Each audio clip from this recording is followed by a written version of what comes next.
Hello, welcome to my channel. ఈరోజు ఈ వీడియోలో మనం ప్రస్తుతం T20 వరల్డ్ కప్ జరుగుతుంది. ఈ T20 వరల్డ్ కప్లో మార్చి 4-5 తేదీల్లో 2 సెమీఫైనల్స్ జరుగుతాయి. ఈ 2 సెమీఫైనల్స్లో విజయం సాధించిన జట్లు మార్చి 8వ తేదీన జరిగే ఫైనల్స్లో తలపడతాయి. ఇక్కడ సెమీఫైనల్స్కి ఏ జట్లు వెళ్ళాయి, ఏ జట్లకి ఫైనల్స్కి వెళ్ళే అవకాశం ఉంది అనే దాని గురించి కొద్దిగా ఈ వీడియోలో విశ్లేషించుకుందాం. ముందుగా ఈ ఛానల్ సబ్స్క్రైబ్ చేసుకోకపోతే ప్లీజ్ ఈ ఛానల్ సబ్స్క్రైబ్ చేసుకోండి. ఈ ఛానల్ అభివృద్ధికి మీ వంతు సహకారం అందిస్తారని ఆశిస్తున్నాను. ఇక విషయంలోకి వెళ్తే, ఈ నాకౌట్ దశలోని సూపర్ 8లో 4 టీములు సెమీఫైనల్స్కి అర్హత సాధించాయి. గ్రూప్ 1 నుంచి ఇండియా, సౌత్ ఆఫ్రికా ఈ 2 విజయం సాధించాయి. అదేవిధంగా గ్రూప్ 2 నుంచి ఇంగ్లాండు, న్యూజిలాండ్ సెమీఫైనల్స్కి అర్హత సంపాదించాయి. ఇక్కడ గ్రూప్ 1లో సౌత్ ఆఫ్రికా అగ్రభాగాన ఉంది, గ్రూప్ 2లోని ఇంగ్లాండ్ అగ్రభాగాన ఉంది. ఇప్పుడు సెమీఫైనల్స్ని ఎలా నిర్ణయం చేస్తారంటే, గ్రూప్ 1లో టాప్ వచ్చిన టీంకి గ్రూప్ 2లో 2వ స్థానంలో ఉన్న టీముతోనే మొదటి సెమీఫైనల్స్, అదేవిధంగా గ్రూప్ 2లో అగ్రభాగాన ఉన్నటువంటి టీంతోనే గ్రూప్ 1లోనే 2వ స్థానంలో వచ్చిన టీంతోనే 2వ సెమీఫైనల్స్ జరగడానికి ఐసీసీ వారు నిర్ణయం తీసుకోవడం జరిగింది.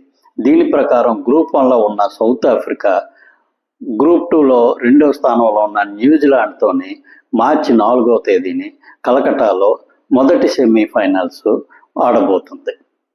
ఇక 2వ సెమీఫైనల్స్ గ్రూప్ 1లో 2వ స్థానంలో ఉన్న ఇండియా గ్రూప్ 2లోని మొదటి స్థానంలో ఉన్న ఇంగ్లాండ్తోని మార్చి 5వ తేదీన బొంబాయిలో 2వ సెమీఫైనల్స్ ఆడబోతుంది.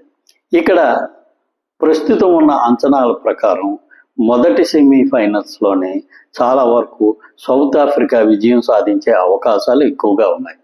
ఈ టోర్నమెంట్లో లీగ్ దశ నుంచి ఇంతవరకు ఒక్క మ్యాచ్ను కూడా ఓడిపోకుండా పూర్తి స్థాయిలో విజయాలు సాధిస్తూ వస్తున్న జట్టు సౌత్ ఆఫ్రికా. కాబట్టి ఈ సౌత్ ఆఫ్రికా ఖచ్చితంగా గెలవడానికి అవకాశాలు ఉన్నాయి. ఇక 2వ సెమీఫైనల్లో భారత్, ఇంగ్లాండ్ తలపడతాయి. ఈ 2 టీముల్లోని చాలా వరకు ప్రస్తుత పరిస్థితి ప్రకారం అయితే 50-50 ఛాన్సెస్ మాత్రమే ఉన్నాయి. కానీ గత చరిత్రను కానీ మనం చూసుకుంటే ప్రస్తుతం ఇండియాలో ఉన్న బ్యాట్స్మెన్లు, అదేవిధంగా బౌలర్ల పేపర్ మీద ఉన్న గణాంకాల ప్రకారం అయితే భారతదేశం చాలా వరకు పటిష్టమైన స్థితిలో ఉన్నదని చెప్పుకోవచ్చు. కానీ ఇంత పటిష్టమైన స్థితిలో ఉన్న భారతదేశం ఈ టోర్నమెంట్లోనే వాళ్ళ సామర్థ్యానికి తగ్గ ఆట తీరుని అయితే ప్రదర్శించడం లేదు.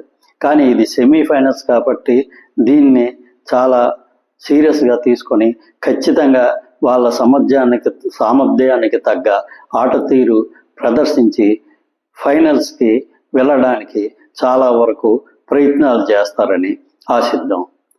ఇక సెమీఫైనల్స్లో ఈ 2 సెమీఫైనల్స్లోని విజయం సాధించిన 2 జట్లు కప్పు కోసమని మార్చి 8వ తేదీన అహ్మదాబాద్లో తలపడే అవకాశం ఉంది. Thank you. ఈ వీడియో నచ్చినట్లయితే ఈ ఛానల్ సబ్స్క్రైబ్ చేసుకోండి. Thank you very much.